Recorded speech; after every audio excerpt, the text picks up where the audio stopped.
एक बार फिर से हाजिर हो चुका हूं आपके लिए बहुत ही इंटरेस्टिंग टॉपिक लेकर। स्टूडेंट सबसे पहले आज की क्लास के टॉपिक को टारगेट करें। स्टूडेंट आज की क्लास में टॉपिक डिस्कस करने वाले हैं सक्रियता। रेडियो एक्टिव पदार्थों की सक्रियता क्या होती है, उनकी एक्टिविटी के बारे में यहाँ पर डिस्कस करने वाले हैं। विभिन्न रेडियोएक्टिव तत्वों के लिए क्या एक्टिविटी का मान कांस्टेंट रहता है, क्या परिवर्तित होता है, किस पर डिपेंड करता है, क्या इसका मात्रक होता है और किस प्रकार ये परिवर्तित होगा, इन सब के बारे में आज की क्लास में डिस्कस करने वाले हैं स्टूडेंट। तो जुड़े रहिए अपने YouTube चैनल फिजिक्स गुरु SR यादव के साथ। स्टूडेंट अभी तक यदि आपने चैनल को सब्सक्राइब नहीं किया है तो चैनल को सब्सक्राइब कीजिएगा, साथ में बेल आइकन को दबाइएगा, इससे अपलोड होने वाले नए वीडियो का नोटिफिकेशन सबसे पहले आप तक पहुंच सके। तो उठाइए कॉपी और पेन नोट्स बनाने के लिए। मैं हूं आपका फिजिक्स गुरु श्रीराम यादव।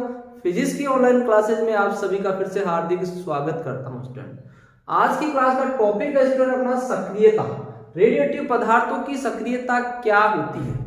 रेडियोएक्टिवता की घटना अच्छी तरह डिस्कस कर चुके हैं स्टूडेंट, फिर भी यहां पर मैं रिमाइंड कराना चाहूंगा आपको। रेडियोएक्टिवता क्या होती है स्टूडेंट। प्रकृति में कुछ पदार्थ ऐसे होते हैं जो स्वतः ही विघटित होते रहते हैं और एक तत्व का परमाणु दूसरे नए तत्व के परमाणु में परिवर्तित होता रहता है और कुछ कणों का उत्सर्जन करता रहता है। कहने का मतलब कुछ कणों में अल्फा बीटा गामा किरणों का उत्सर्जन करते हुए एक तत्व का परमाणु दूसरे नए तत्व के परमाणु में परिवर्तित होता रहता है। जब तक उसको स्थायी परमाणु या नाभिक नहीं मिल जाता तब तक ये घटना घटित होती रहती है। सही है। तो यहां पर किसी भी रेडियोएक्टिव पदार्थ के परमाणुओं का विघटन समय के अनुसार परिवर्तित हो रहा है। कहने का मतलब स्टूडेंट रेडियोएक्टिव पदार्थ के परमाणुओं की जो विघटन की दर है उस विघटन की दर का आकलन सक्रियता के पदों में किया जाता है। सक्रियता किसे कहते हैं, किसी रेडियोएक्टिव पदार्थ के परमाणुओं के विघटन की दर को। परिभाषा स्टूडेंट नोट कर लो। रेडियोएक्टिव पदार्थ के परमाणुओं के रेडियोएक्टिव पदार्थ के परमाणुओं के विघटन की दर को, पदार्थ के परमाणुओं की विघटन की दर को क्या कहते हैं स्टूडेंट, सक्रियता कहते हैं, एक्टिविटी। तो सक्रियता की आसान सी डेफिनेशन क्या रहेगी, किसी रेडियोएक्टिव पदार्थ के परमाणुओं के विघटन की दर या नाभिकों के विघटन की जो दर है उसे सक्रियता कहते हैं।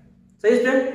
यहां पर यदि परमाणुओं के विघटन की दर को मान लो कि डेल एन परमाणु विघटित होते हैं डेल टी समय अंतराल में, डेल एन परमाणु विघटित होते हैं डेल टी समय अंतराल में, तो सक्रियता को कैपिटल R से व्यक्त किया जा रहा है। तो परमाणुओं के उस तत्व की जो सक्रियता है वो R बराबर del N upon del T लिखा जा सकता है। परमाणुओं के विघटन की दर, परिभाषा क्या है, परमाणुओं के विघटन की दर को सक्रियता कहते हैं। तो परमाणुओं के विघटन की दर del N upon del T गणितीय भाषा के रूप में स्टूडेंट से लिखा जाए तो यहां पर R बराबर अपन इसे लिख सकते हैं dN बटी dt। किसी रेडियोएक्टिव पदार्थ की सक्रियता का जो मान है वो R बराबर dN अपॉन dt होता है। सही स्टूडेंट यहां तक। अब यहां पर dN अपॉन dt क्या है, रेडियोएक्टिव पदार्थ के परमाणुओं के विघटन की दर। तो रदरफोर्ड सोडी का नियम पढ़ चुके हैं स्टूडेंट, उसके अनुसार इस dN अपॉन dt का मान ज्ञात कर सकते हैं। रदरफोर्ड सोडी के नियम से क्या होगा, ज्ञात किया है क्या, dN अपॉन dt बराबर माइनस लैम्बडा n होता है। सही है स्टूडेंट। रदरफोर्ड सोडी के नियम से रेडियोएक्टिव क्षयता के नियम के अनुसार परमाणुओं के विघटन की जो दर है dN अपॉन dt बराबर माइनस लैम्बडा n होता है। तो स्टूडेंट यहां पर इन दोनों समीकरणों की यदि अपन कंपैरिजन करें तो यहां से क्या मिलेगा, R बराबर माइनस लैम्बडा n।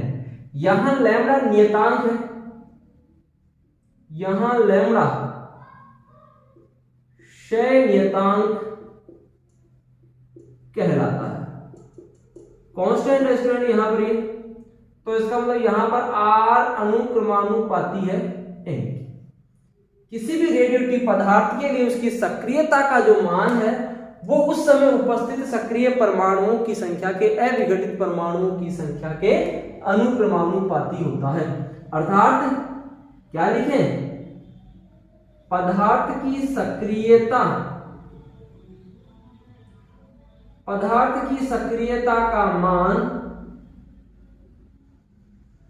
उस समय अविघटित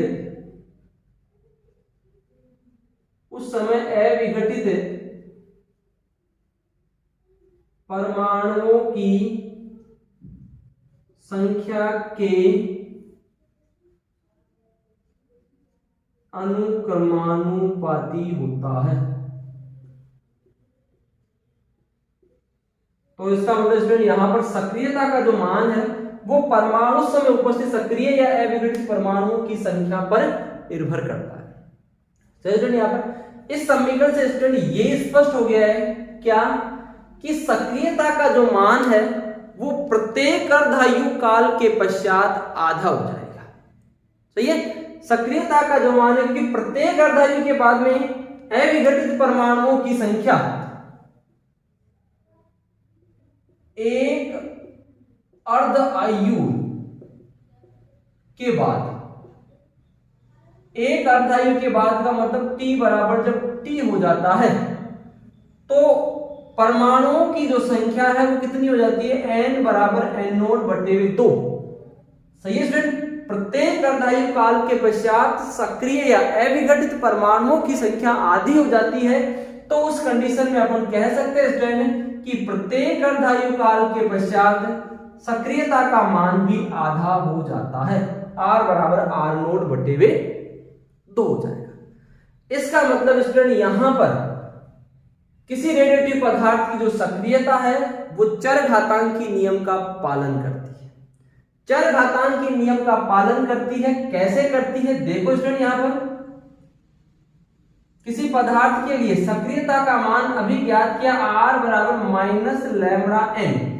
सही है, चरघातांकी नियम से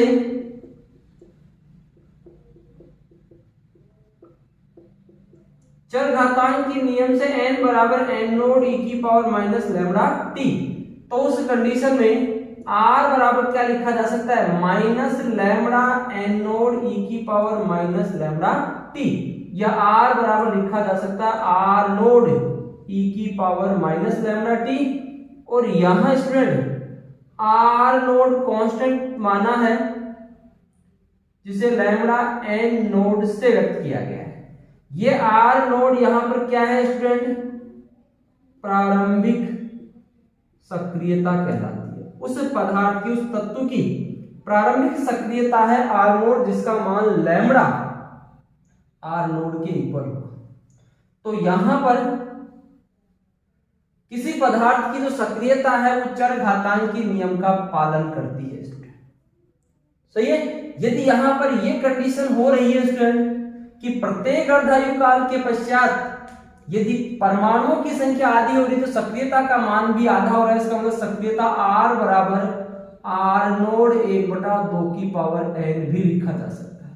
सक्रियता का मान इस फॉर्मूले के अनुसार, इस कंडीशन के अनुसार, फॉर्मूला की कंडीशन क्या है कि प्रत्येक अर्धायु के बाद n का मान आधा हो रहा है तो सक्रियता का मान R का मान भी आधा हो जाएगा, क्योंकि दोनों एक दूसरे के अनुक्रमानुपाती है।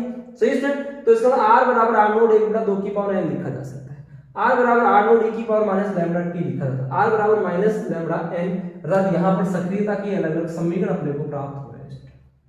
सही है, सक्रियता का मान चरघातांकी नियम के अनुसार परिवर्तित हो रहा है स्टूडेंट। तो यहाँ पर समय के अनुसार सक्रियता का मान ग्राफ के रूप में दर्शाएं, कैसे परिवर्तित हो रहा है स्टूडेंट।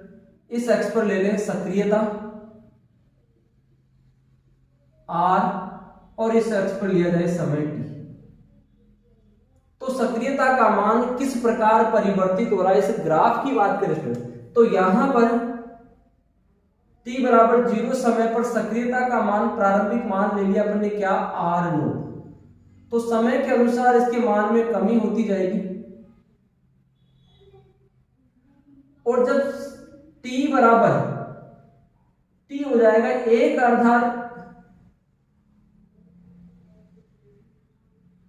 एक अर्धायुकाल हो जाएगा, तो उस अवस्था में सक्रियता का मान आधा हो जाएगा r0/2। तो इस वक्र को बोलते हैं स्टूडेंट क्या, चरघातांकी वक्र। सक्रियता का मान चरघातांकी रूप से परिवर्तित हो रहा है, तो सक्रियता और समय के बीच में खींचा गया ग्राफ है ये है। सही आता है। तो सक्रियता क्या थी सक्रियता, ये स्पष्ट हो गया है। परिभाषा से इसकी डेफिनेशन निकल, किसी परिभाषा इसका फॉर्मूला निकल के आ रहा है, किसी रेडिएटिव पदार्थ के परमाणुओं के विघटन की जो दर है उसे सक्रियता कहते हैं। सही है। अब सक्रियता के मात्रकों की बात करें, क्या है इसके मात्रक, अलग अलग मात्रक देखिए इसके बारे में, कौन कौन से मात्रक। यदि स्टूडेंट अपन बात करें इसके एसआई मात्रक की, सक्रियता का एसआई मात्रक क्या है, बैकुरल, या स्टूडेंट बैकेरल भी आपको मिल जाएगा, बीक्यू से इसे व्यक्त करते हैं। सक्रियता का एसआई मात्रक बैकुरल या बैकेरल। सही है। इसके व्यवहारिक मात्रक की बात करें, इसका व्यवहारिक मात्रक तो वो होगा स्टूडेंट क्यूरी,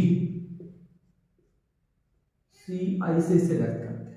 सक्रियता का व्यवहारिक मात्रक क्यूरी होता है। इसके एमकेएस मात्रक की बात कर ले स्टूडेंट, तो इसका एमकेएस मात्रक होता है स्टूडेंट विघटन प्रति सेकंड। सक्रियता के अलग अलग मात्रक, इंपॉर्टेंट मात्रक है स्टूडेंट, ये ध्यान रखना।